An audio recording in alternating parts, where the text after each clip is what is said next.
Welcome, everyone. I am Debra Pascali-Bonaro, and I am truly I've been so excited for today because I am beyond honored to have this opportunity to share with you someone who has been a huge influence on me and my life, and truly a dear friend and colleague. Carlita Singletary has been, I can't even believe it, like we met in 1995, right? Seems like a world ago, really. As part of the Neighborhood Doula Project in New Jersey, in Patterson, New Jersey. And at that time, I know now many of you here, we even have some community doulas with us. Community doulas are a term that more people know, but in 1995, the word doula people didn't know. They were like, a do what, right? And we were the first community doula project in New Jersey, and one of the first in the United States and thus the world. And I do want to give a shout out. We were funded by the Robert Wood Johnson Foundation, and also we were a collaborative with the Northern New Jersey Maternal Child Health Consortium, and later with Healthy Mothers, Healthy Babies of New Jersey. So Carlita and I met at that program, but that's just the beginning of so much that you've done. In 1997, she was the recipient of the New Jersey Outreach Leadership Award for her outstanding dedication and commitment to serve the community. In 2010, you became a licensed ordained minister, and in July of 2016, through Highway Deliverance Ministries, became a licensed ordained elder. You were also given the Women of Distinction Award by Promise, delivered of Newark, New Jersey for outstanding community service, and then was honored again by Passaic County Commission on the Status of Women for outstanding community service, and in October 29, recipient again of Outstanding Community Service Award by Mercer County Women of the Community and State of New Jersey. So your work in outreach and changing people's lives is just incredible. But it goes beyond that, because I love, and I hope that everybody here gave a donation or will consider a donation, because Carlita is the founder of the Keep Walking Community Foundation, an empowerment ministry organization for women that was birthed in 2016.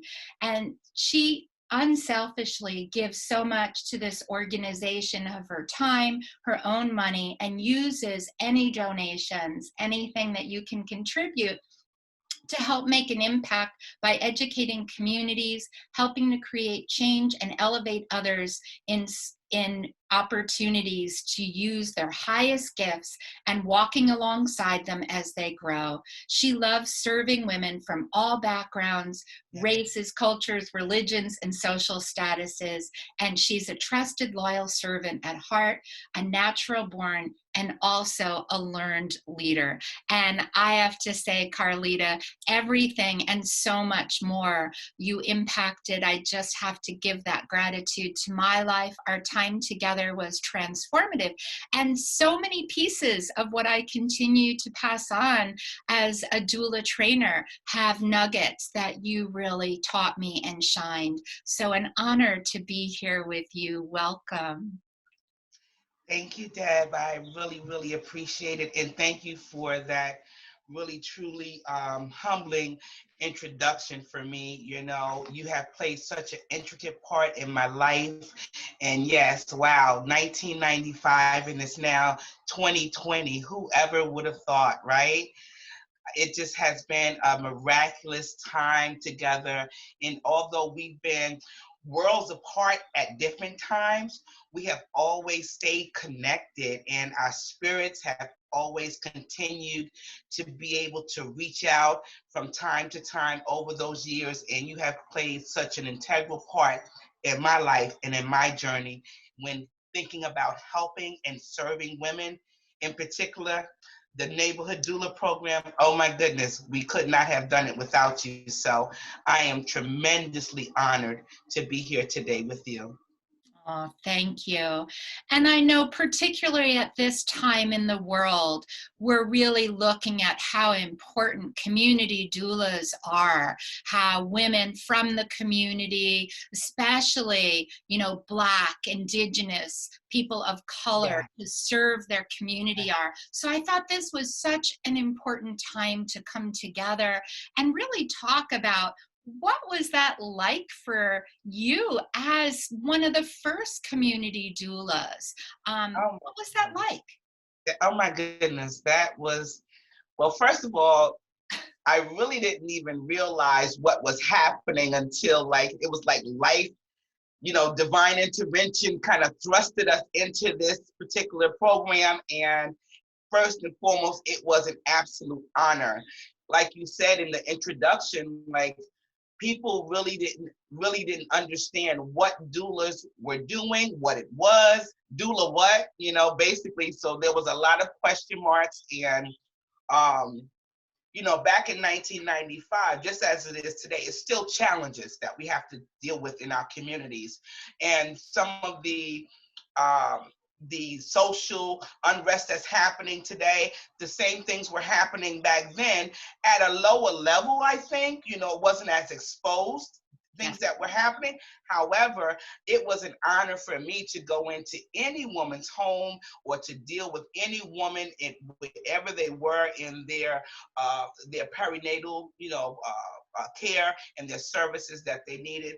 But we started out straight from the ground. This was a grassroots project, so there was a lot of trial and error, and I really saw, women from all backgrounds. So it was an absolute honor to get to know women, to kind of like pave the sidewalks and the pavement, walk the pavement of the city of Patterson. I think that was the time when I really got to know every corner of the city of Patterson, because we had women from all over, that were different races, different cultures and backgrounds, social statuses that we worked with and served for. So we got to go into, the belly of the beast, the parts that, one wanted to go into, and then also to the upper Chelant side, the east side, section. So where all the mansions were and everything. So it was really a tremendous honor to walk alongside all of these women during that time. And it's something that will never, ever be erased from my experience and in my heart. Yes. And, for those that don't know too, or maybe community doulas today know the scope, but when did you start visiting with clients? When did you begin and when did you end? What did that look like? Well, once we received the referrals, or the women were introduced to what the concept of a doula was, and said, yes, I think I would like to have this particular component, integrated into my health care as a woman that is pregnant and looking to have a healthier baby. We right from the beginning, once we found out what her gestational amount of weeks were, we were right there from the beginning. We started teaching about prenatal health care. We talked about all different types of topics that had to do with maternal child health, anything that had to do with parenting. Even before there were some women that did not have children prior to coming on board with us. And so we had to go over stuff like parenting skills, like the basic things that, some women were just like, oh my goodness, I didn't know it was this much. But how fortunate and blessed they felt to be able to get this firsthand knowledge from another woman, right? That could actually come into their homes, into their lives, and teach and walk alongside with them and help them to feel like there's someone that can identify with what I'm feeling, whether it was, the little baby's foot, moving around after they ate, or either, after they had the child, after they gave birth, what that was like. Some that had, feelings of, sadness, because that's very real. and then others that were so ecstatic we had to kind of bring them down off of the euphoria of being a new mom. It's like, hey, okay, yes, we have a baby, so come on, let's go, like come back, and it was just wonderful, and really from beginning to end. And we did follow them.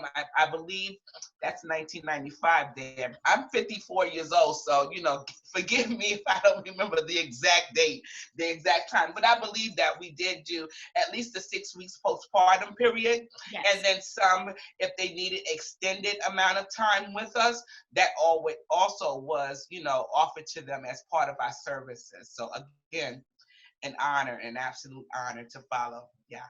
Yes. And you also did, which to me was the first time I had seen it in the doula programs, and I know it's more common today, but a lot of even just teaching. You did a lot with helping people get adequate housing, good nutrition, right? I mean, really were there for people in the pregnancy in so many ways. I felt like almost like a piece of social work, right? Which we weren't talking about then, but as doulas, you were going beyond what was the role that we saw on paper. Absolutely. It definitely was an informal service of social work, because we were actually not just doing the referrals. And I think that this is speaks to part of who I am even today, that if you have that innate skill to work with people in this particular field, then it's going to come. You're not just going to give the referral. You're probably going to want to go with them. You know what I mean? Because if there's a new mom, she's probably really a little antsy about, what this experience is going to be like, especially right now, amid this pandemic. I feel honored that even in today's society with the pandemic, doulas are being considered as essential workers, right? We are like essential workers, because we're going to be with that parent or that family, from beginning to end. So even if it wasn't a referral to the WIC office, right?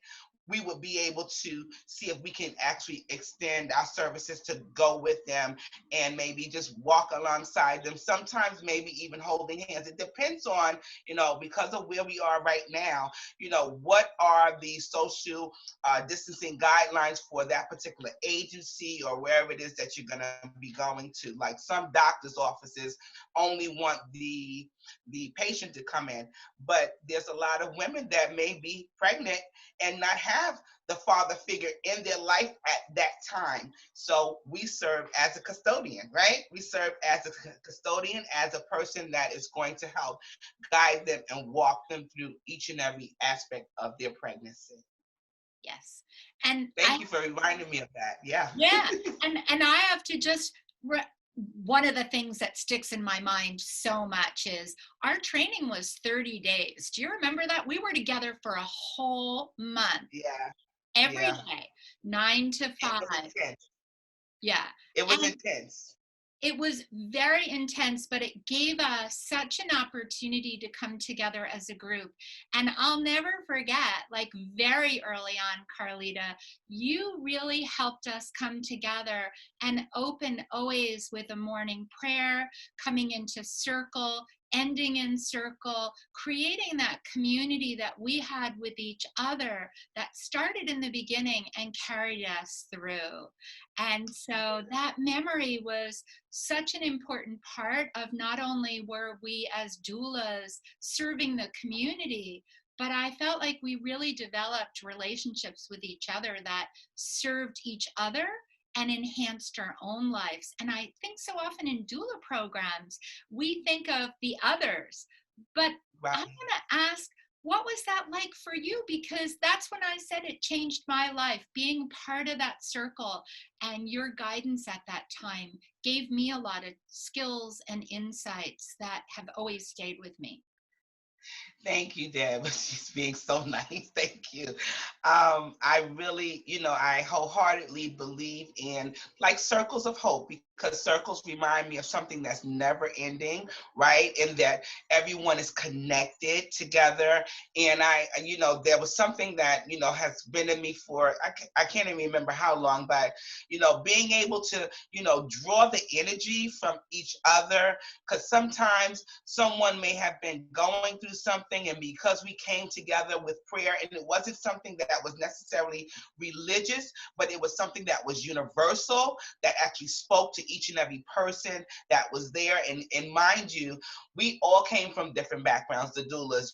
Our races were different, our social statuses were different, but what was our common goal was that we were there as trusted servants to go into those homes and those places with the people that we were actually, there to serve. And so, during that time, we did a number of things, and along with our intense training, like you said, there was a bonding, right, that took place that even years later has flourished, that has continued to flourish even to today. Not just me and you. I can see someone from the doula program from back in the day, and they still remember those heartfelt conversations. They still remember those experiences, and where we were able to cry and to laugh and to, hold each other, or to just, be able to touch a sister, right, during the time of training that may have been going through something for their own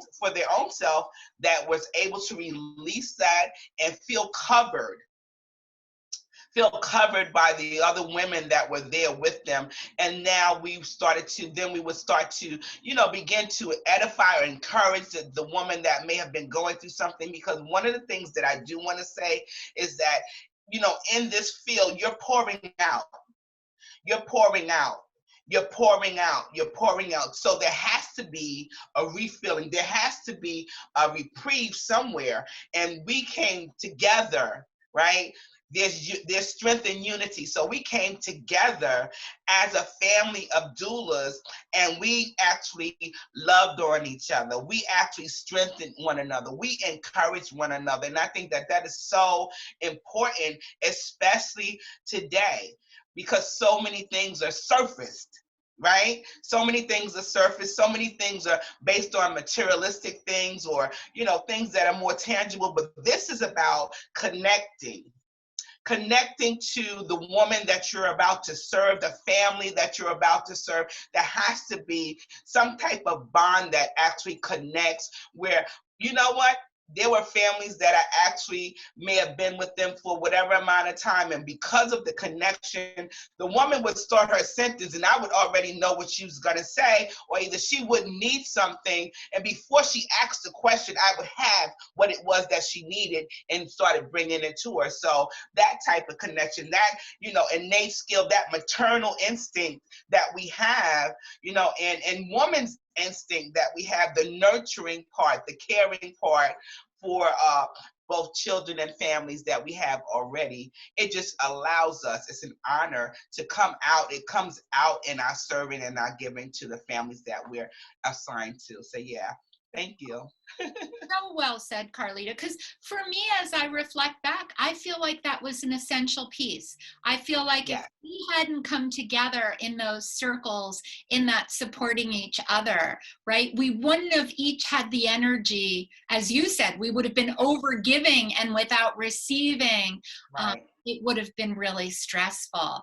And Ray is asking what was included in the 30 days. Well, I'll start us off and you see if you can fill me in. But that triggers a memory, Ray, is like when we were developing the program and the training, we didn't have a model. We were the first community doula program that we knew, at least in this part of the country. And so I had the idea of calling a meeting of all the community agencies, and I had no idea how many agencies were in Patterson, and there were a lot. And so I put a call out and I said, I'm going to invite everybody to a meeting to learn about the program so that they know that we're about to begin, and to ask them what they could give. And I do have to say that a lot of people said to me, oh, like, nobody's showing up, like, don't bother getting too many drinks. We had standing room only. Yes. Do you remember that? Like, the Yes. community came out from all different agencies, and not only I'm getting a little emotional because I'm remembering, yeah, it was wonderful. yeah. It And was created, the need was there.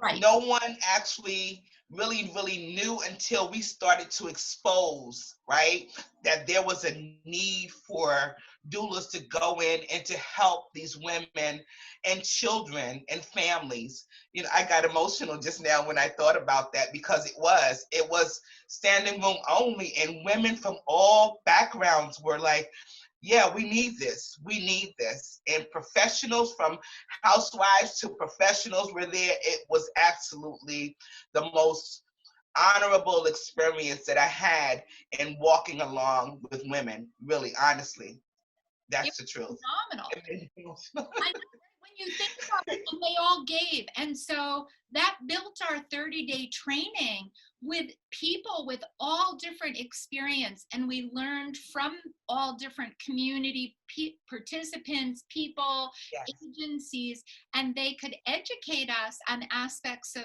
care that we needed to know as doulas, but they also then helped us to have referrals and already have good working relationships. So we had sessions from housing. We had the police in, if you remember, on just Yes. staying safe in care in people's homes. We did nutrition. We had parenting. We used the doula training. So we did do birth Absolutely. and postpartum doula skills. But do you remember some of the other? There were so many. You know, one of the things that, thank you, Ray, for the question, because it kind of prompted my memory as well. The birthing plans. That was like, oh my goodness. You know, so initially, you know, because it's a new concept coming in, you know, so there was some raised eyebrows with the professional staff from the hospitals. But as we continue to be visible and available and speaking and advocating with our families, you know, it started to be embraced, and it was integrated right into the care services for those women and those families. And it was actually phenomenal. It made a difference. There was major impact in the city of Patterson because of the neighborhood community, the neighborhood doula program. So that was probably one of the favorites for me off the top of my head.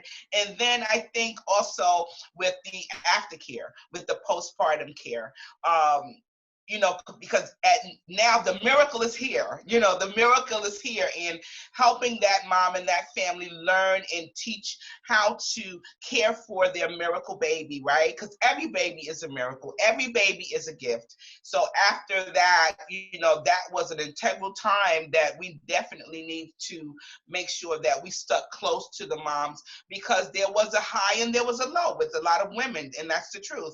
And so, you know, we would have to talk a lot. We would have to, you know, be present and just sometimes just listen, sit back and let her talk about her feelings of, you know, maybe some unsureties came, you know, wasn't sure if she could handle being a mom at this point because of the jitters in her stomach, or, you know, feelings of inadequacies. But being there right on the spot, helping to edify and encourage them that they could do this, you know, made all the difference in the world. I believe that. I believe that wholeheartedly.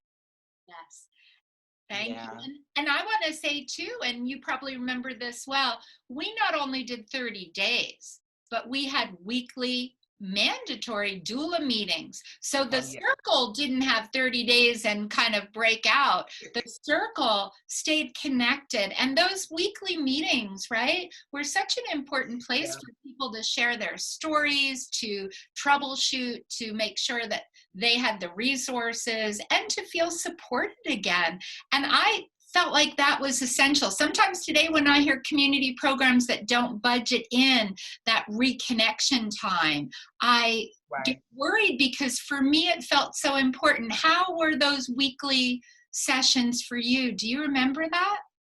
Yeah, when I think about it as well, Deb, like you know, today, you know, we have in social work, we have like case conferencing, you know, or some type of supervision or something like that. But this was tailored more towards, you know, the person, you know, the person, and making sure that they were healthy, right?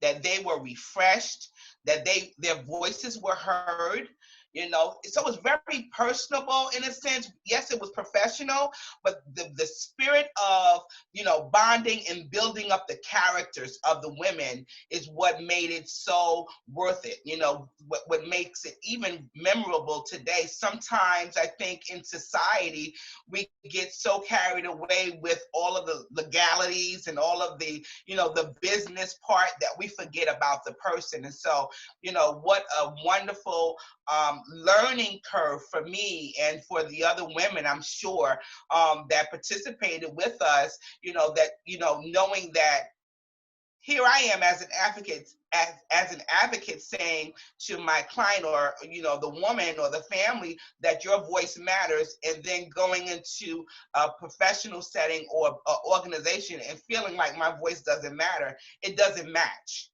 So with that, you know, we integrated what those core values and systems and principles that actually built up, you know, the women that were going out, so that, you know, the weekly circle, the weekly meetings were, again, you know, essential to who we were, you know, who we are even today. You know, it allows us to even, this is a circle.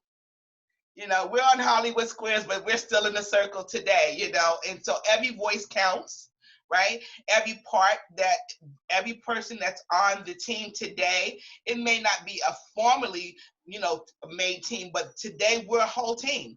We're on here together, we're learning, we're able to give, and we're able to receive, you know, the information that we need to make us better people in going out to do the jobs that we were created to do. You know, so it was really, really wonderful. Deb is really downplaying her part. She is absolutely a phenomenal teacher, you know, and facilitator of, you know, our trainings and everything. You know, her heart and her experience that she brought to those circles was something that cannot go unnoticed, you know, cannot go unspoken of, because, you know, it's people, it's women like you that have that heart of a servant that allows me, right, to be able to do what I do. You know, just as you said to me in the, said about me in the introduction that I gave you. So I mean, you poured into how many, I don't even remember, how was it 30 of us? Yes. It had to be at least 30 of us. So this was Deb in herself, right? Her small statured self, and she's coming in like a powerhouse. You know, she's quiet and meek in her demeanor, but when it came to empowering us, when it came to facilitating those educational trainings, she was the bomb.com, right? So Gonna no make one else. No one else could have done that the way that she did. And she brought it in such a holistic, I mean, in its entirety. She left no stone unturned that we needed to actually, you know, to cover, because she knew the value of what it meant to be a doula, to go into someone else's home, to be a doula with any woman or family. It was like your own personal caregiver. You know, it was your own personal caregiver with some extras. Yes.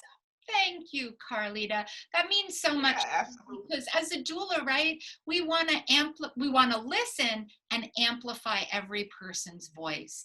And that is such an honor to be able to hear, so as you said, such a diverse group where every person mattered, every voice mattered, and we really came together. And Ray's asking, was there financial compensation?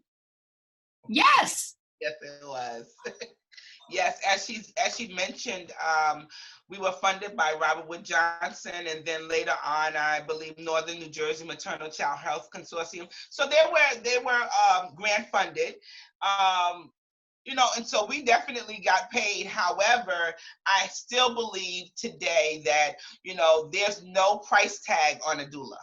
That's just for me. There's no price tag because you give so much more. It's more about, what inside, as a person, as those innate skills that you have, those are priceless.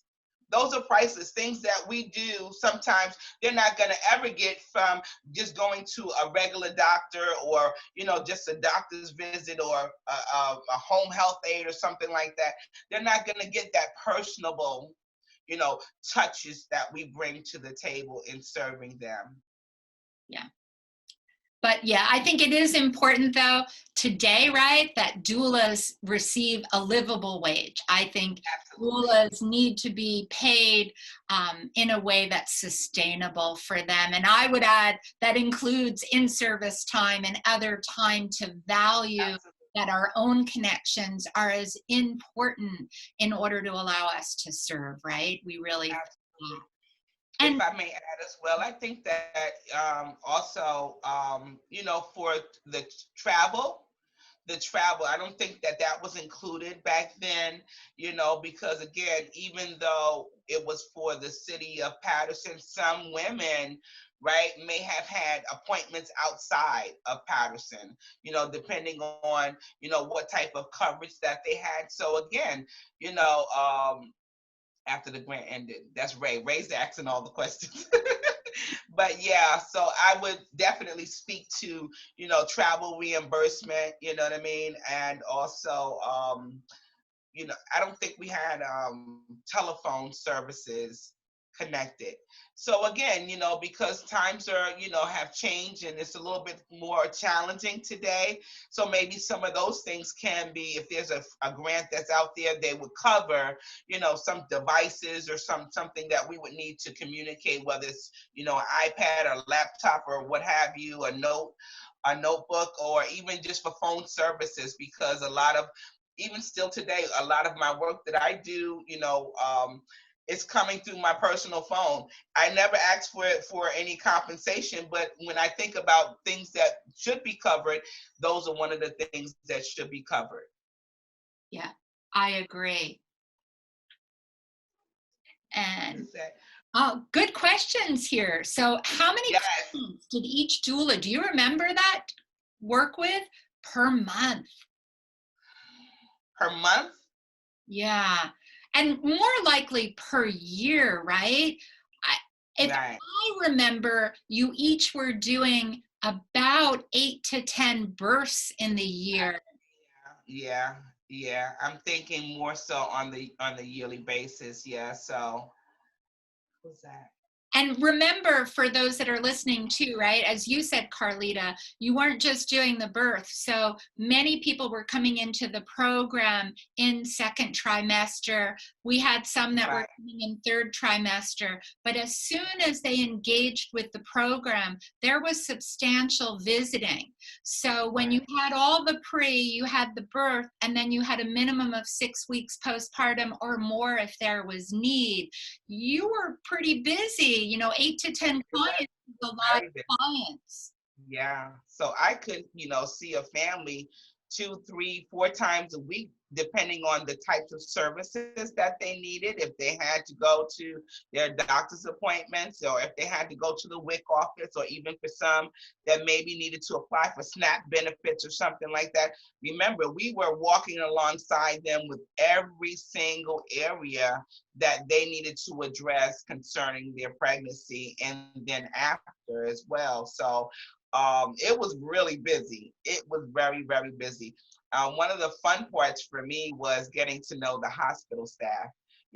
Again, the birth plans really stuck out for me and made a lasting impact on me, so much that Debbie, she's probably wouldn't have told you this, she was actually my doula with my last baby, with my daughter, who is now 20 years old. So that tells you, that's the validity to our history. She is 20 years old today, and Debbie helped, to help bring her into the world as my own personal doula, and I'll never forget that. Really, really honor.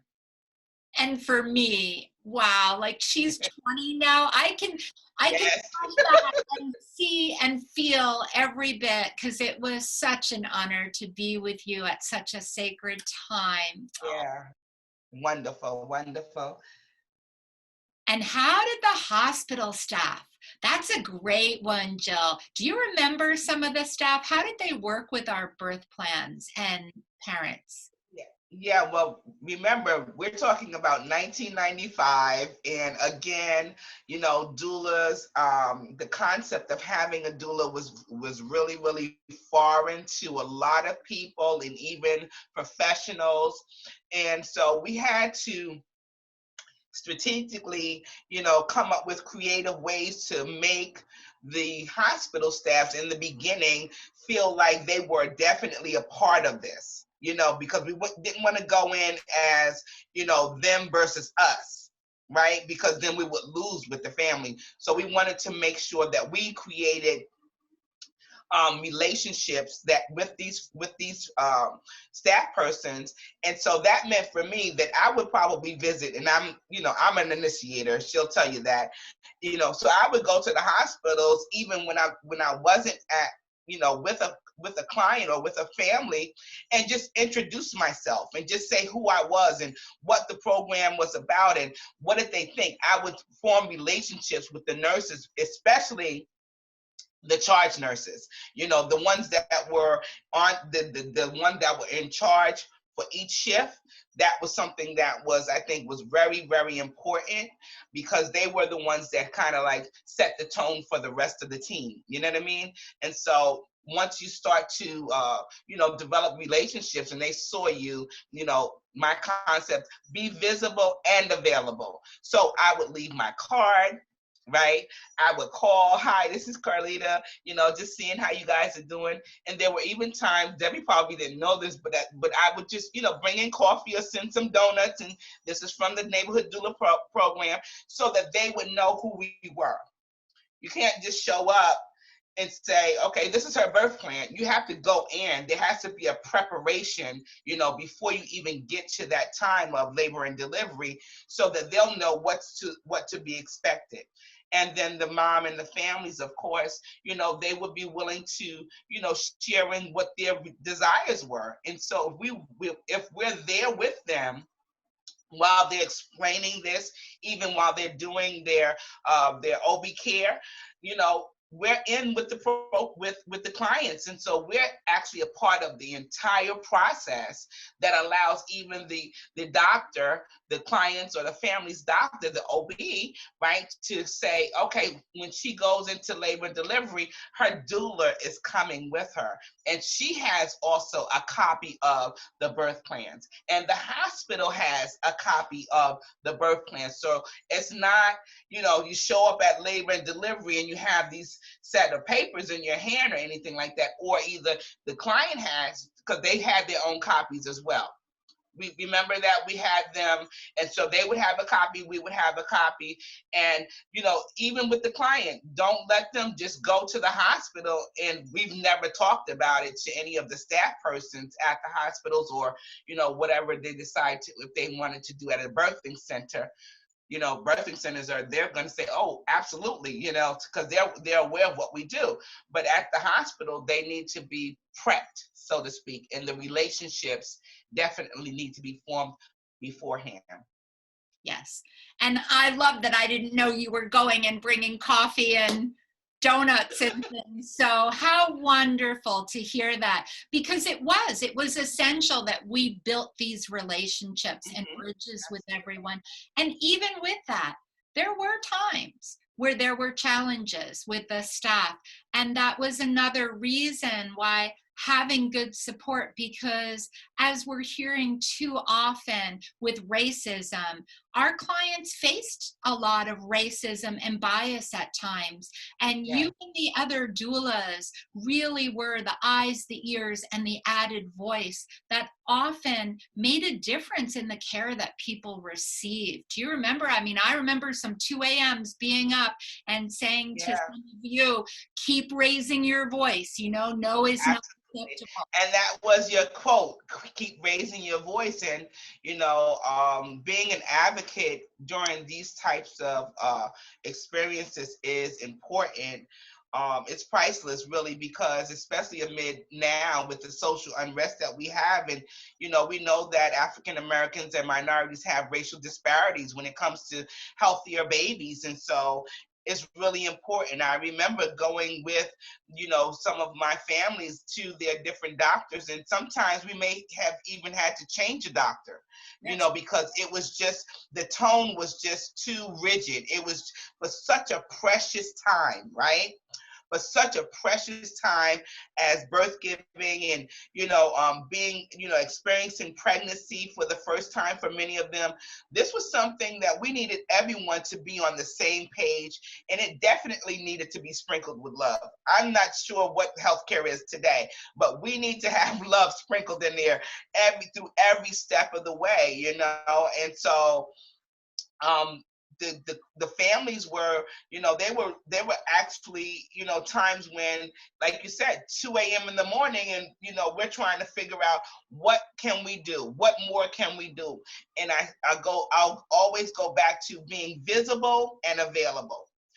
So a number of nights, my phone didn't turn off. I don't say this for everyone. This is just my ethic, when it came to doing that type of work, that type of serving, because, 8 to 4 is not what common, times that, the family or the woman is going to be experiencing feelings of inadequacy or something that needed to be addressed. A lot of it, in dealing with pregnancy, we're talking about emotional. So we want to create stability. We want to create, a wellness in the mind. We want to create, ways that, the woman could be able to tap into a source. And it didn't necessarily always have to be me as a servant, but we needed to make sure that she had the tools that she needed, right, to be able to stand up. If I wasn't able to be there, would she be able to raise her voice, as you stated? And so that came again with the empowering, that a lot of that came from, building off of the circles that we created for ourselves as doulas. Then we were able to go back out, and we were able to pour into those families and those homes, and be, a force to be reckoned with in a positive way, though. Yes, and I love the love, right? Because definitely Yes. you sprinkled the love, as you did so well, on the people that you serve, but we sprinkled the love on each other, and Yes. and on the staff of the facilities that we interacted with. So it really was an amazing program. And Judith has a great question for you. What recommendations would you give to currently existing doula programs, especially for behind the scenes organizations and management? So I want to get clarity on the behind the scenes organizations and management. So are you saying from an administrative perspective? Yes. Okay. From an administrative perspective, I think Debbie would answer that a little bit more clearer, because she was considered the administration component, and I served with her and under her. So maybe Debbie, yeah. Okay, and I would say that, and thank you for passing it on. We worked as a collaborative, and for me, that's essential in all that we do. So we created, from an administrative perspective, a collaborative advisory committee. And as the doula kind of supervisor, coordinator in my role, we invited someone from, there were 2 hospitals we potentially worked with, from other community agencies that we're part of, and they had to designate one person, and we met monthly. And I have to say, I don't think we could have done it without that, because it gave me an opportunity as the coordinator and the supervisor to bring my issues directly to people that needed to hear them. If one of the doulas had an issue at a birth, I could bring it right to someone that represented that hospital and say, what was going on? We need to address this so it doesn't happen again. We also had a place to kind of troubleshoot and develop good relationships. So when problems did exist, I had colleagues on a more administrative level that I could go to and talk to and troubleshoot. So I think having an advisory committee of key people from the community and community representatives sitting on this is a community doula program. It's got to be community people who are really there. And then having the weekly meetings with the doulas was my opportunity always to really hear real stories, not wait a month or whatever. And of course, I was getting 2 a.m. phone calls too. My phone never went off during this program. It was always being 100% available for the doulas anytime, night or day, and then being able to troubleshoot from there. So I think from a management perspective, it takes a village. I wouldn't want to see any doula supervisor needing or having to do that all alone without a good committee. I absolutely agree, and thank you, Deb. I definitely wanted to give you an opportunity because that's how you served us. You served us from a community perspective, from a collaborative perspective. I always felt as, a doula and working under you, that you were my voice. You were my voice on a higher level, and so I think it's just as important when we create these programs, whether it's through grant fundings or it's private fundings, that you have people that really speak to the heart of your program, what the needs are, that have that. You can feel that, you can sense that.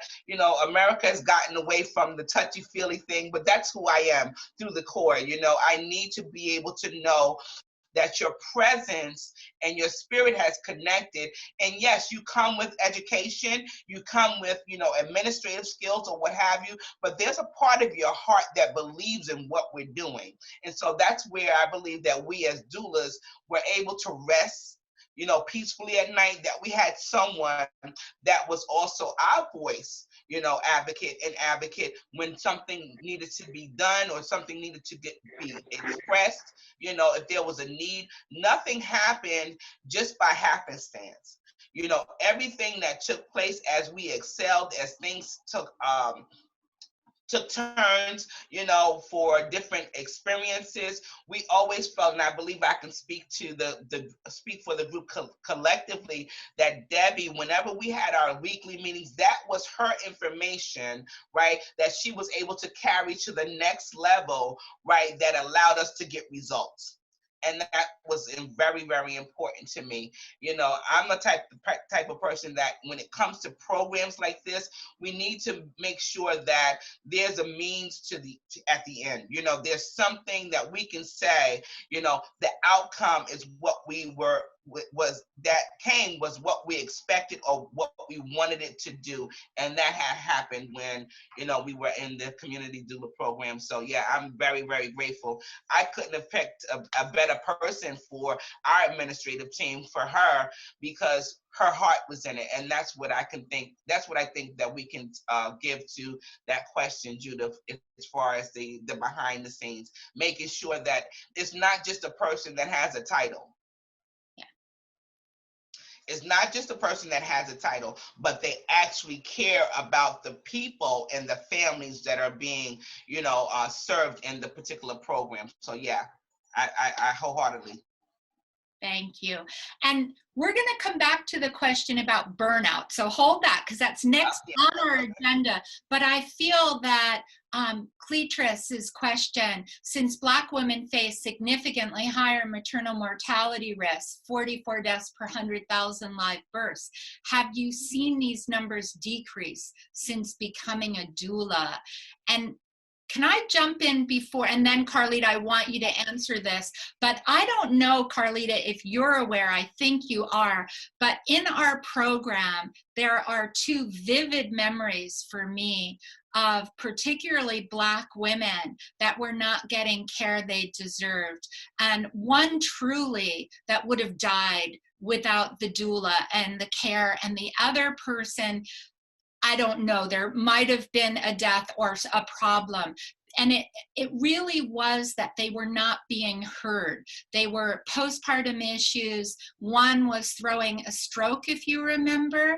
I won't say the doula who it was, but and institutional racism was totally there. And I know in my heart 100% that the two doulas that were present, and the doulas as a group, because we needed to support them as they were going through it and lift them up so that they could take the stand that was needed to get their clients the care. Those women were healthy and well because of their doula. So that's directly in our program, and I just want to share that because those stories are so deeply embedded in my heart. But Carlita, I'd love for you to answer that. Yeah. I honestly believe that, since the inception of doula in this part of the country, that there has been a significant amount of decrease in the disparities in reference to maternal mortality risk for women and children. When you think about the areas that come with the racial disparities in reference to the lack of health care. So, that being the number one, maybe not even being able to get to the actual places that they needed to get to. So you have now a component that is like a vehicle, that helps them to transition along the way. There has to be a significant difference because prior to that, no one was really stationed there to actually be their voice, to actually say, okay, I can take you. Yes, they have medical transportation, but commonly that's for maybe someone that's older or someone that's in a daycare program. We're talking about women that are pregnant now. And so again, we are serving as a vehicle in not figuratively, but a vehicle in the sense of now we have the ability to walk alongside them for every step of the way of their pregnancy. And that includes finding healthcare that works for them. Some places back then and still today, with those different type of systemic racism tones that are there, we can actually be their eyes and ears, as Debbie was talking about, saying, you know what? And not that I led or that any one of them led to the decision making, but we actually brought the information to them, helped them to see a little bit more. Because the bottom line is sometimes people don't see it. People don't see it. And so I'm just straight up, I'm very transparent. So if I saw something that just wasn't right, or I didn't care for the way that maybe a receptionist, because it starts at the front door, right? If a receptionist wasn't even saying good morning or hi, how can I help you? If their phone etiquette or their greeting when they came in wasn't warm, wasn't inviting, so my eyebrow went up. And that's just the truth, and I would scope out. Right? I would scope out, what was the difference? Were there any differences? Were they treating my client different because she was a minority, or were they treating my client because we dealt with some women that actually had substance abuse histories? Right? So did they look at them differently when they came into, the offices or even the hospital staff? So yeah, as you can tell, even from now, that I am definitely, a woman that has a voice, and I do not hold back. I know how to, align the words that I need to say and be professional, but you will not just speak to my client any kind of way. And so I would give her and present her with the choices. Do you feel okay? Are you comfortable with how they're talking to you? How do you feel right now? And if she gave me any inkling that she was not okay, then we would have to make a change. We would have to make a change to her plan of care. I think instead of treatment plans prior, I'm not talking about the birth plans, we talked about plans of care, like how we were going to care for them. And that included everything from the kitchen that needed to take place. You know what I mean? So I honestly believe, I don't have the numbers on me, Cleatrice. However, I do know significantly because I have also participated in the maternal child health Black Consortium on infant mortality. Was that it, Deb, that we did? Yes. So yes, I do know that our participating with families made a great difference, and I can say that today. Definitely. Thank you, Carlita. You're And welcome. Judith's question leads into where we wanted to go. And I have to say, Carlita, you even wrote a chapter on kind of that nurturing for our book, Nurturing Beginnings, which is still required for postpartum doulas on DONA International's reading list. So if you don't know Nurturing Beginnings doula, Carlita has a beautiful chapter in that. And I have to just frame this, that in those nurturing circles that you led all the time, there was one exercise that we did particularly often at our weekly in-services going forward. And if I have any postpartum doulas on here that have trained with me in person, because this is a harder one to do virtually, but it's a circle that you taught me where half the doulas sit in chairs, half the doulas stand behind, and gave some kind of nurturing touch. You know this well, right? And then at the end of it, gave an affirmation, a whisper of love, of praise, of acknowledgement in their ear. And I remember still vividly, I'm getting goosebumps like the first time we did it. And I felt so incredibly moved by the love that we shared with each other and how recharging it was, because it had been after a particularly difficult week many of us were having. And so that ability to avoid burnout by nurturing ourselves and each other was your incredible gift. So can you speak a little bit more to nurturing? You have such skill. Thank you. Thank you. You know, I've actually been doing women's meditation groups and exercises or activities for years now, and I just thought that it was really, really important. You gave such detail just in reference to remembering, you know, the portion where half of the group would actually be in the chairs and we would rotate. Excuse me. We would rotate, but the objectivity to it was to, first and foremost, you had to know the people. So again, encouraging that this should be a part of, you know, something that you do weekly, you know, at your programs, that you do it weekly, or if you can get it in monthly, as much as you can, to do some type of meditation and empowerment circle, because it allows the women, you know, on your teams to actually build that bond where they feel comfortable enough to come into that not just safe place but brave place, because we had to relinquish, right, all of our shortcomings or whatever it was that was happening, and just let it go and allow and receive the affirmation from the woman that was, whether they were touching the shoulder or they had their hands on their back, of the back of their shoulder blades, you know, and they were whispering, and she talked about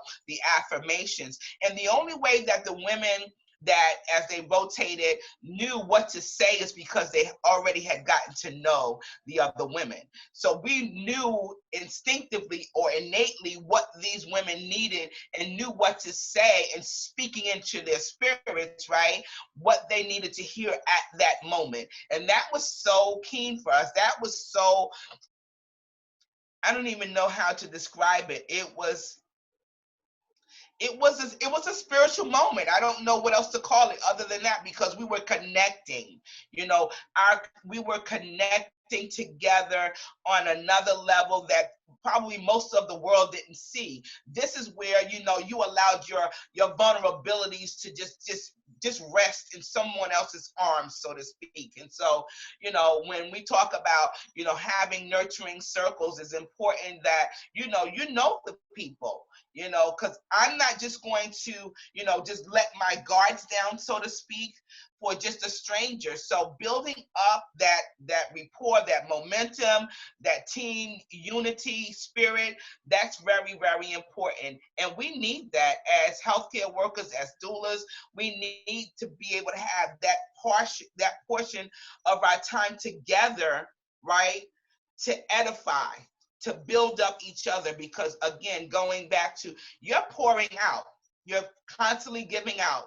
And this is also part of the boundaries, right? That we know that we have to set for ourselves as women in healthcare, that there has to be a place of reprieve. That was our place of reprieve, you know? So I hope that that speaks to it a little bit more, you know, from what Debbie said.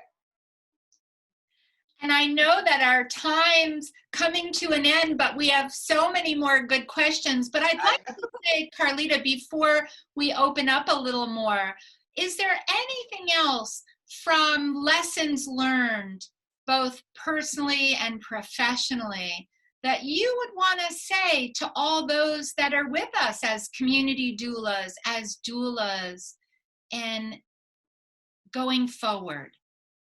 I think the self-care piece. I think the self-care piece, you know, is really important. I think I saw some questions in reference to, again, the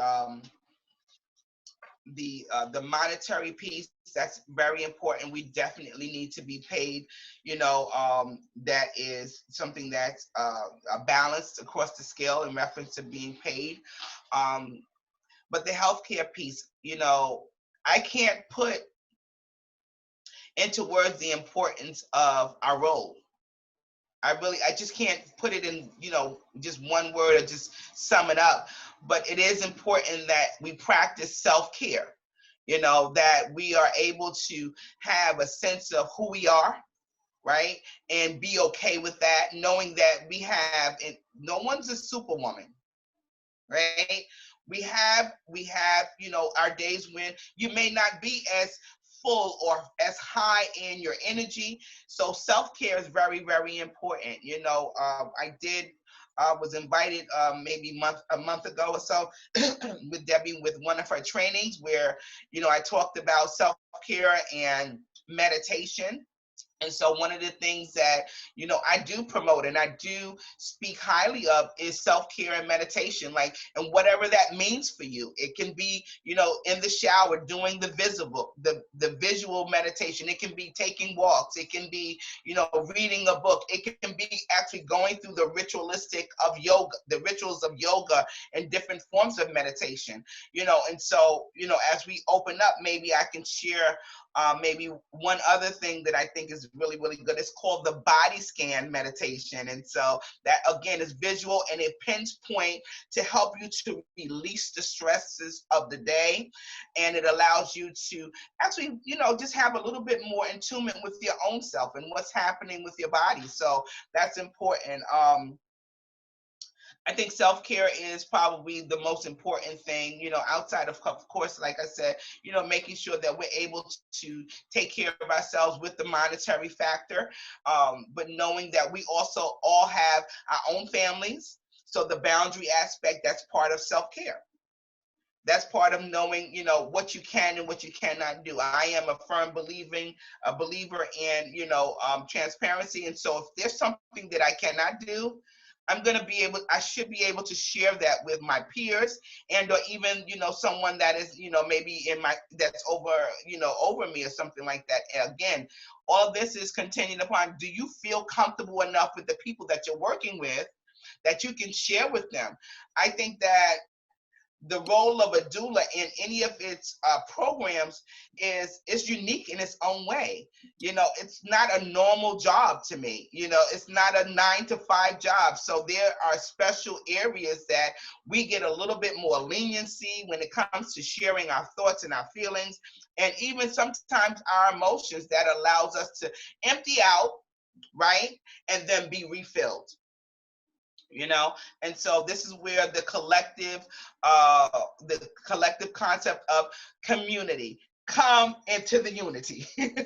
Community, let's come into the community together, and that helps us to, you know, just be a better doula, be a better person, even for us as moms and wives and partners, you know, being the best that we can. If I can't take care of me, there's no way that I'm going to be able to help take care of you. So self-care is very, very important. Oh, Thank you, Carlita. So well said, right? I just so enjoy soaking in all your wisdom. We have a comment from Dawn. This was really great and very encouraging. Oh, thank you, Dawn. And I'd love to, before we open up to everything, one of the questions from Ray was about Medicaid funding. And we happen to have another amazing doula, also the director of in the past of a community doula project here in New Jersey, Jill Wadnick. And Jill, I'm wondering if you could kind of come on screen, and Mike, if you can open up, or if I need to do that. There, we gotcha. Jill is doing amazing work in our state now and has a lot more knowledge about the Medicaid piece. So Jill, welcome, and thank you for joining us.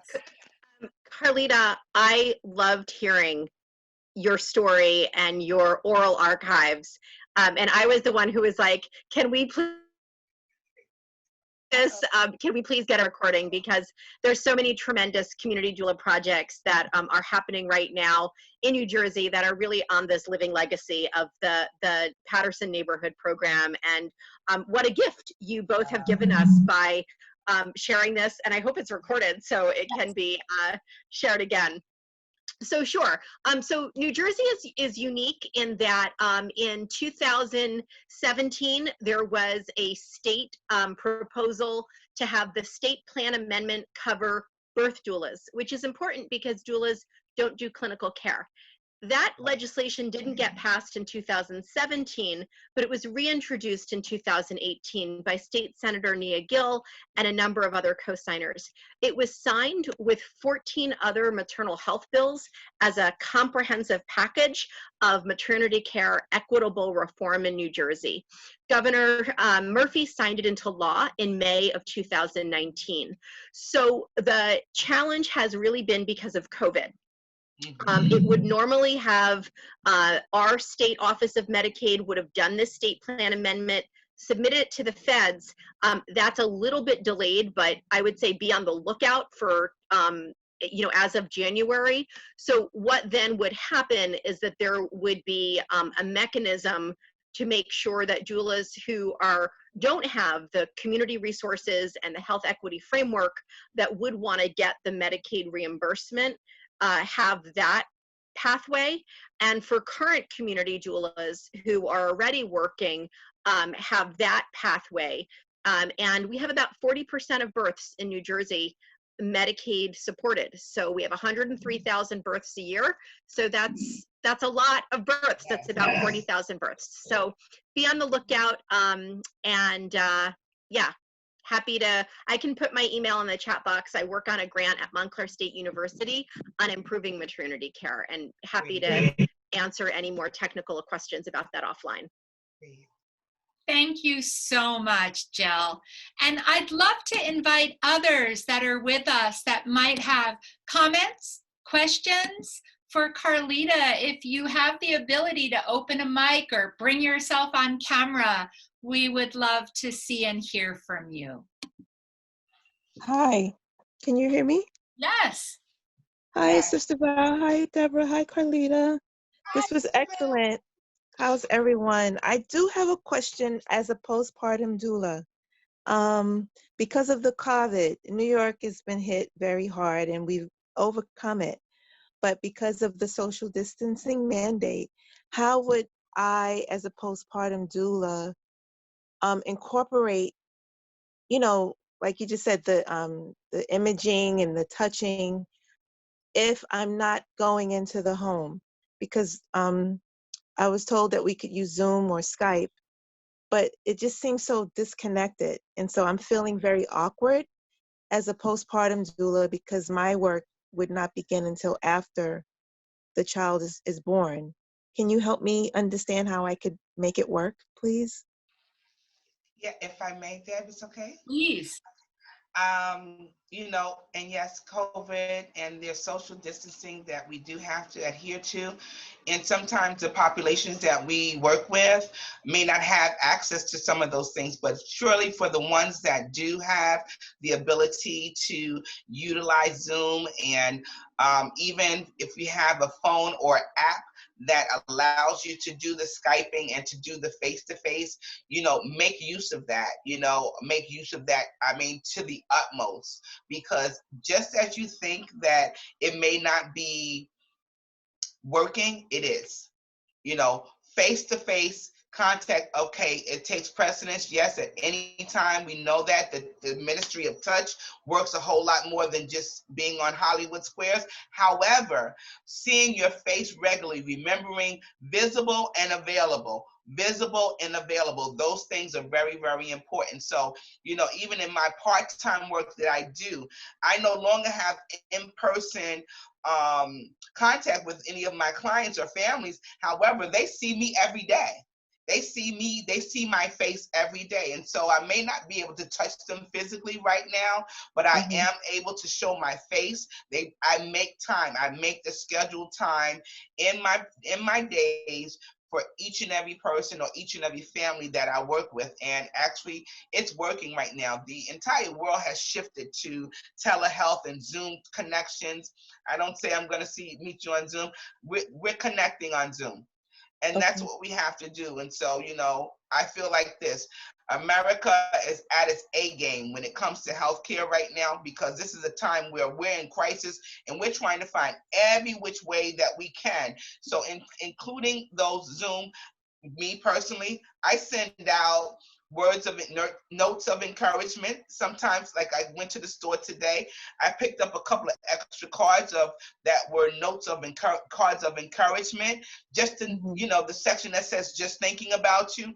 All of these little things, like nurturing things, you have all of that innate skill in you. Think about what you would want. Okay. What you want, right? Think about what you would want to receive a card, unexpectedly, out of the blue. This is going to create, right, the connection that you have with your family. Introducing yourself each and every day, reintroducing, this is part of who I am, whether it's a card or it's, they have so many different things that you can do technologically wise. Creating like whether it's a birthday card or some type of card through the internet, you can do that. If you didn't want to go to the store, maybe if someone didn't have the funds to do that, so we have very creative ways. I go on Google Images all the time, and I just, I'll find me a picture and I'll put some words in there from my heart and send it to them. Those are the things you have to build on. What we have to use right now, build on it. Think about, what would I like? Everyone knows, like the what is it called, like the Secret Santa or the Secret Sister, the Secret Sister, right? And so think about it like that, the Secret Sister. Find different ways to nurture your family from the gifts that's already inside of you, and trust your instincts, because they do work. Thank you. You're welcome. Thank you. And you have a request, Carlita. Can people reach out to you? And I don't know if you feel comfortable giving an email, or how would you? Of course, I'm fine. Let me You put that in the chat for people? I'm gonna put that in here. This is just my personal email. And I would also ask, can you put, and I should have grabbed it to have it here, the website for your foundation, and I don't know if you have that PayPal link for anybody that hasn't donated. If not, we have the donation back on our website. But we do appreciate this recording will be available. So for those people that are here who might have friends and colleagues that might want to listen, we will make that available on the blog, where you kind of, I hope you found our blog. Yeah, and then please donate to Carlita's foundation, because Carlita, this has been such a generous donation of your time to share your wisdom and the That should be it, I incredible think. experiences. I wanted to, if I could, take a moment just to go over some of the stuff that we do. I had a quick slide to go through. Is that okay, Deb? That's fine. So let me give you co-host, and then you'll be able to share it. That would be great. Let's see if I can go here. Should be there.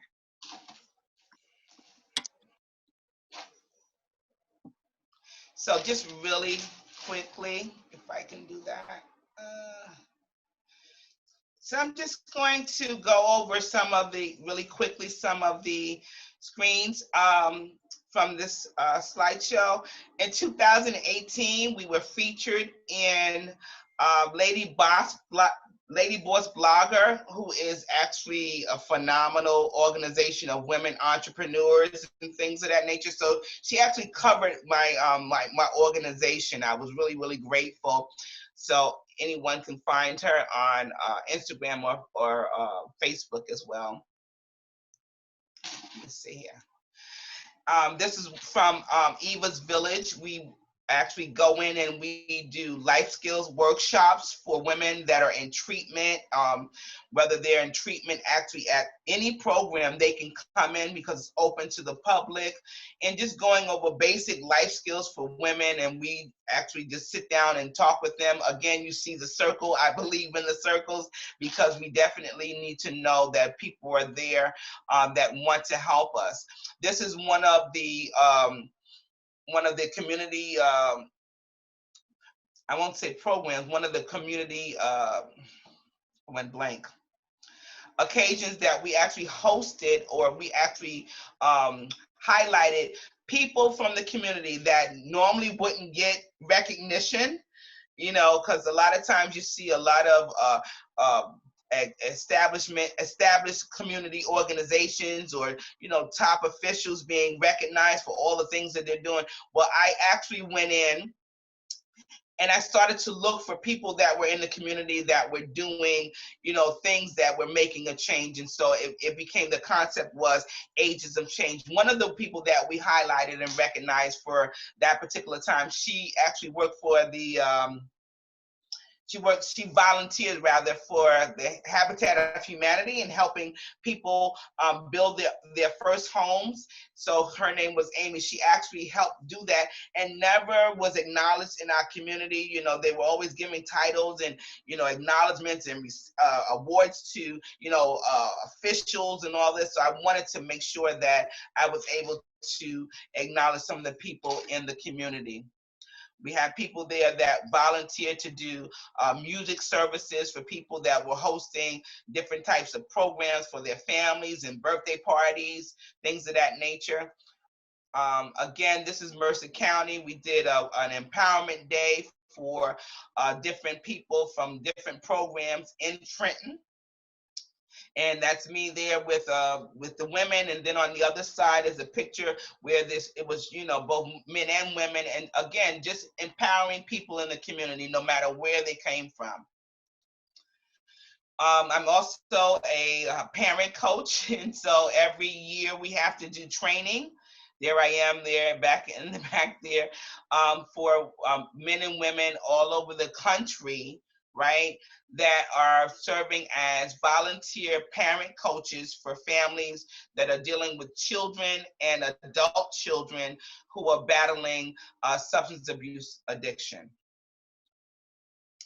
This was another one of our community hosted events that we actually put on, and this was a mother-daughter day. So many times there are women that maybe don't know how to have conversations for, you know, different information, and it was titled To Walk a Day in My Shoes. And so we collaborated with one of the community centers there, and they allowed us to use their space. We fed them lunch. We had guest speakers come in, a mother's love, a daughter's soul. That was done. That was one of the topics. A little girl grows up was one of the other topics. Women of worth, releasing the pain. And so we addressed and we spoke to both the women and the children. We had different age groups, and they came in, and it was actually wonderful. And again, all of the things that are done, are done through donations, and we go into and we collaborate with the communities, and we do this with churches, with other community-based organizations, or they just actually have us to come in to speak to a group or population of people that they actually service. So we do this. This here is another Circle of Hope, a Women's Unity Day.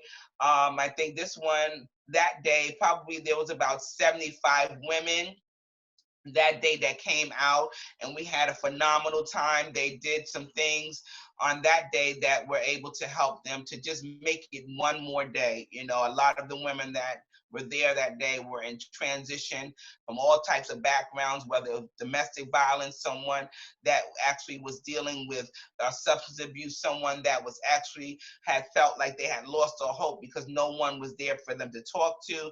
We created the space for them and allowed them to be able to share and experience the love and the hope that we have as women to give to one another. This was one of my favorites. I actually hosted a community fashion show for women and men in recovery. And so all of the people that you see there are men and women that are in recovery. And the other thing that was phenomenal for us to do through our donations for the tickets that for that particular year, we were able to take four people, 2 men and 2 women from different rehabilitation programs that were doing well, and we gave them a full makeover. So that included clothing, that included their hair being done, a pamper day, all of those things. So again, the money is always recycled back into the different programs that we host and serve for the community, never anything for myself. This actually comes from one of the women's retreat that we did. And so again, all of the donations go into the materials that we use at events and things that we host in the community. This was actually hosted in Pennsylvania at St. Francis Retreat House. And one of the things that we did that day, that evening, it was that evening we had jazz music playing in the background, and the women, they had a selection of different types of affirmations that were up on the wall that they could paint whatever they wanted to, allow their little girls to come out and just do whatever they wanted to. When I tell you these women cried after doing this particular activity, it was absolutely wonderful. Thank you. And this was my very first Women's Unity Day that I hosted. There was probably 150 something plus women that came that day. Of course, I kind of blurred it out because so many of them were from very, very lowly walks of life that they were coming in out of. It was just amazing. I set up initially for 80 chairs, and there was over 150 something women that came out that day because they needed to be fed. They needed to know that someone cared about them and that was there to meet them right where they are. And so again, that title that I have that up there that says nothing we go through will be wasted. What I can tell you is that even on your darkest moments, God will use whatever divine intervention or belief system that you have, will use that time of darkness for you to actually, when you make it through to the other side, it will be used as a place of hope for someone else that may be going through that at that time. And so thank you so much just for allowing me to go through, those slides a little bit quickly. Those are some of the things that we do as an organization.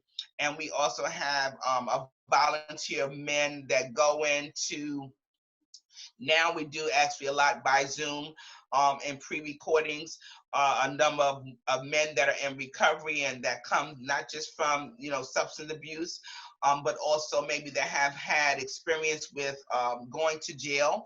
And so they come out and they serve as mentors to men and women that are re-entering into society. And so, you know, this is all done free of charge. No one is paying us. You know, we do this on a volunteer basis because we believe in people, and that's just the truth.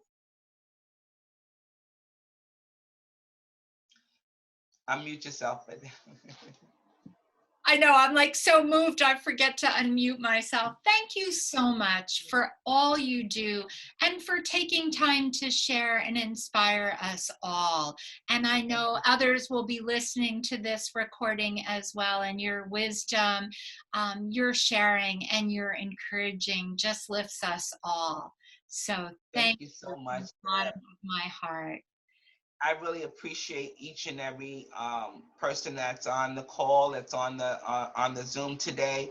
I want to again thank you so much for, you know, allowing me to share in this time with you. I absolutely love you. I love you. I love you. I love you. You're such a wonderful human being, and your heart is just it's authentic.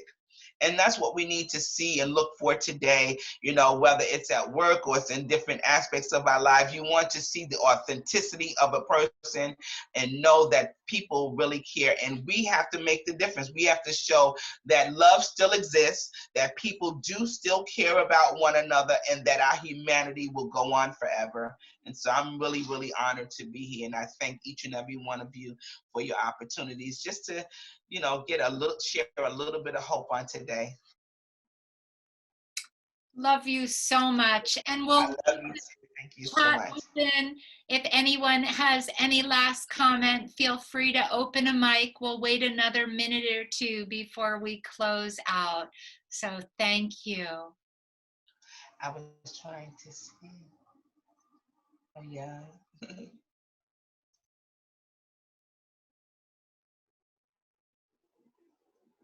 It'd be nice if we could see some faces. That'd be really nice. Maybe we'll open up. Yeah, That'd anybody that would like to. I don't want to open you up in case everybody. place. Yeah.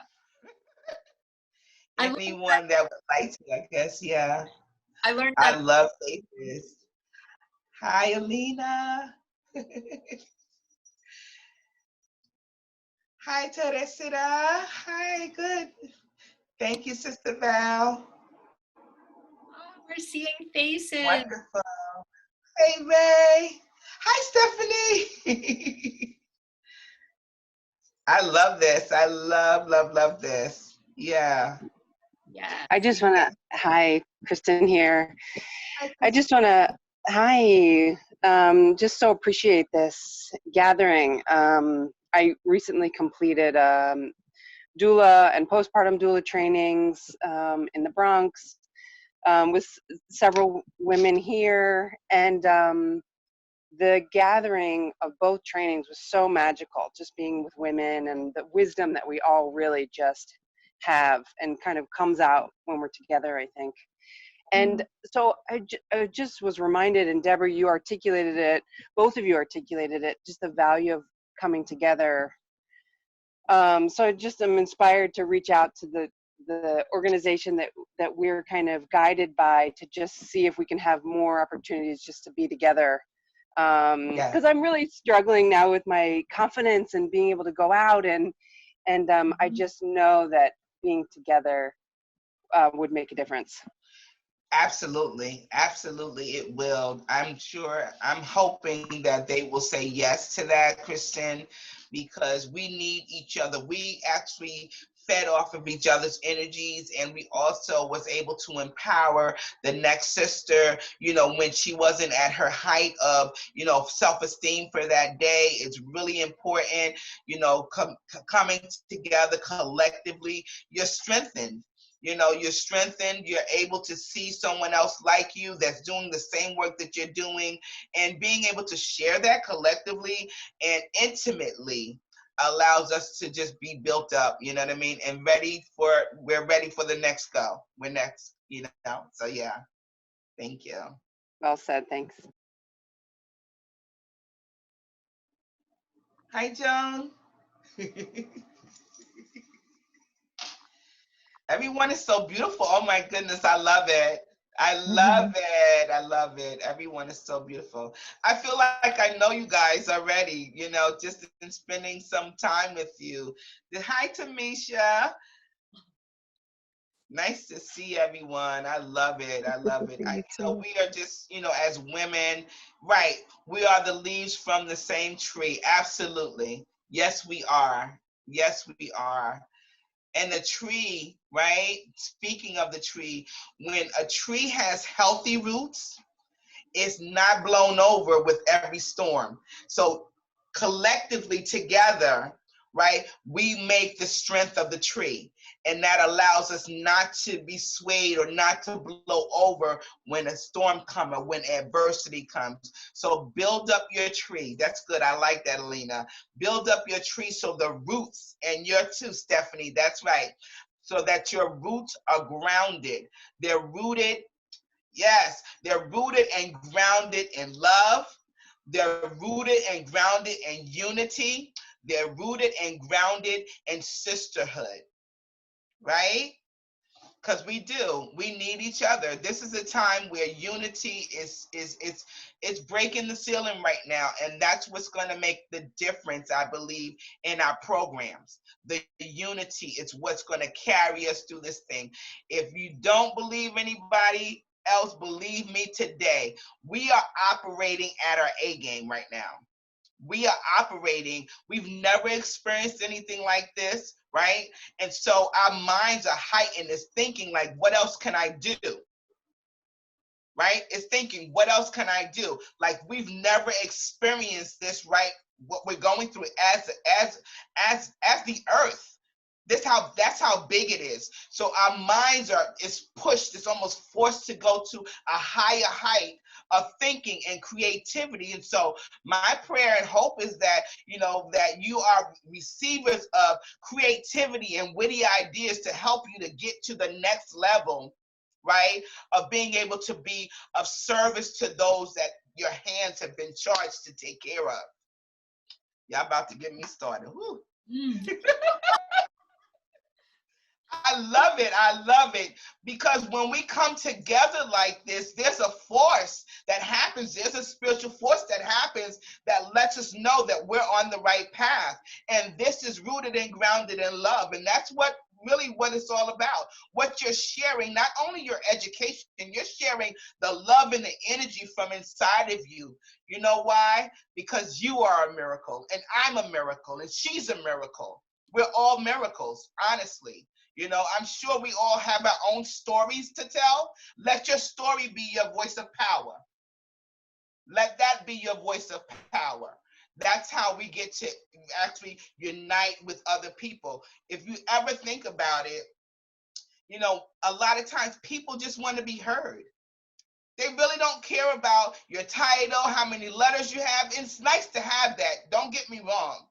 But people, it's a common saying. People really don't care about how much you know. They want to know how much you care.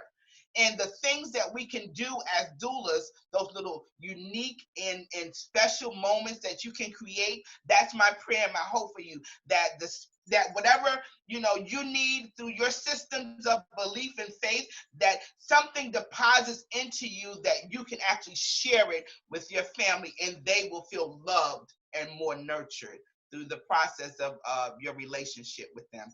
I'm done. We're gonna have to all come join you. Right? Hey, you're making us all the next event. You gotta please tell us how we can support you as you're having events and that, because I could listen to you all day. You know, I appreciate that. I miss our weekly. And you know, honestly, when we do those type of events, I'm not highlighted. I highlight, that's key. That is key. I'm not usually highlighted. I highlight the other people, because so many people, they have gifts and talents and things that they've actually made it through. We're all survivors of some type of trauma, one thing or another. It doesn't matter what it is, but we all have something to give and to share with someone else, right? And so what I believe that happens for me is that, that spiritual intuition allows me to tap into someone else's spirit, and I say, and it says, okay, she needs to talk about this, or he needs to talk about that. And what happens is an impact. It's almost like a wave just goes across the whole room, and people are transformed. Their lives are changed, and now they have more hope. Now they feel a little bit more love. Now they feel a little bit more strengthened, and knowing that they can make it to the next day. And so that for me is the most honorable place to be.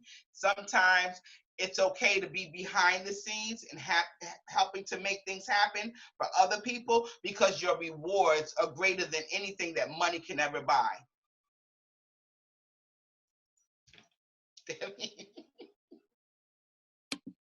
Well said. I'm just really, And Jill's writing. So let me leave them with this body scan. I'll just put it up really quickly. The body scan, where are you? Yes. I thought I had it out. You could always, Carlita, if you want, if you don't. I can put it out. Go ahead.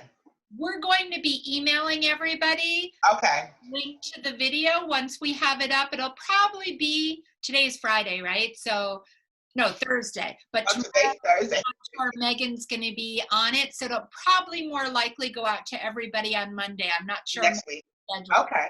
But we can. I'll include it for you guys. I'll get it to Deb and she can send it out to the list, because I don't know everyone that's on the list or whatever, but it's really a simple one, and maybe even some other information, whatever Deb and Megan thinks that's good. I'm more than happy to share, and you guys anybody can reach out to me and, talk to Deb and whatever she says. No, together. But we'll definitely be in touch. So look out for an email from us, actually coming from Megan, if not tomorrow, Monday. And again, thank you from the bottom of my heart, Carlita, for who I love you so much. Honored. And thank you for everyone here. Yeah, round of applause. Everyone, yes. For Carlita. And Carlita, we got to do this more, have you come and share your wisdom and nurturing. So yes, yes. Just inviting the women from different programs. And if maybe, in reaching out to Deb, if your program or your job or organization, for whatever reason doesn't allow you, this will give Deb an opportunity to, bring in some nurturing circles to you guys, whomever may need it. Yeah, definitely. Definitely have no problem. Yep. So important. Okay. Love to all of you. Love you. Blessings of health and stay safe in this world. And I look forward to communicating with you all in the next couple of days. All right, great. Thank you. Bye-bye. Bye. Hello, would you like to be a doula? Would you like to bring your care to friends, family, begin your doula practice, or expand an existing birth practice? See the link below in our description and sign up. We'll send you information about the many benefits of being a doula and how you can join me at a virtual, hybrid, or in-person workshop or retreat somewhere in the world. I hope to meet you.